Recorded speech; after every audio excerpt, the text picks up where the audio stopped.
to the discerning viewer who's really plugged in politically, and this is no knock on anyone. This is just, look, some people aren't, reading the paper every day or watching the news every day, because guess what? They're living their lives as they should be doing.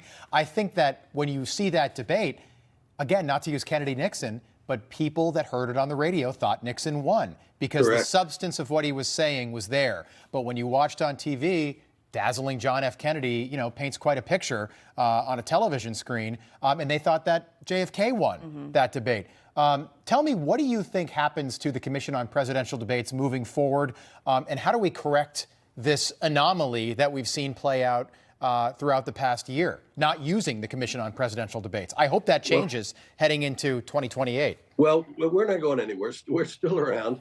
What's going to happen 4 years from now is another question. You correctly stated earlier that the reason that things went awry were that the White House indicated early on that President Biden would not participate in commission debates.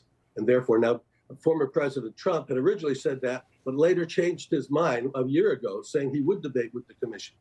So then they came up with this offer to the CNN, which they would dictate the rules and so forth.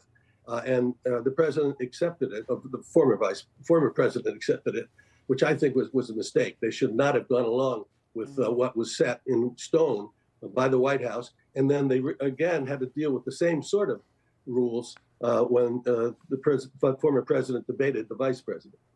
You had said earlier that you don't think he should have agreed to those terms anyway. President Trump should not have agreed to even do the debate under those terms. If he were to do another debate, what terms do you think he should agree to?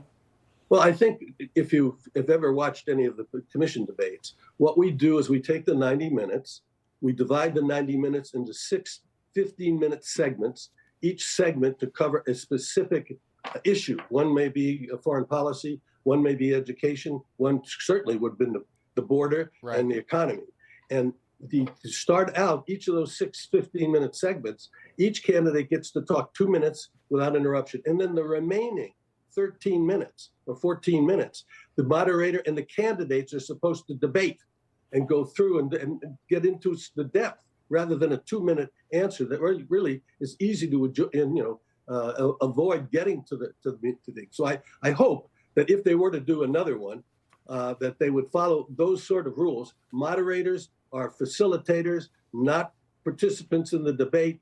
There are no breaks in the 90 minutes. There are no advertisements, which sort of demeans what we think is a most important part of the function of democracy. To have candidates who want to be president of the United States have to address the American people and indicate to them why they should be the person they vote for. Another thing that was lost with this format that they came up with is they lost the town hall meeting, where an average American gets the opportunity to sit with a presidential candidate and ask a question. And that can make or break a candidate. Think about Bill Clinton in 1992. George H.W. Bush couldn't answer the question well.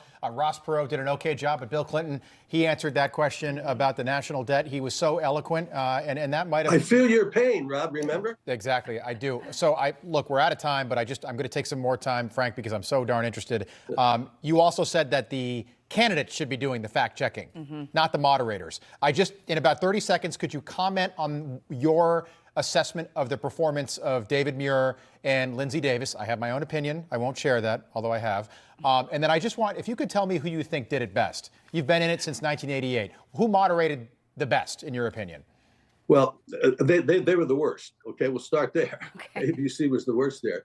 I mean, when you go back, Jim Lara, who was with us for many years, did 12 of our debates.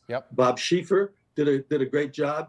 Chris Wallace did a fantastic job in the first debate against Hillary.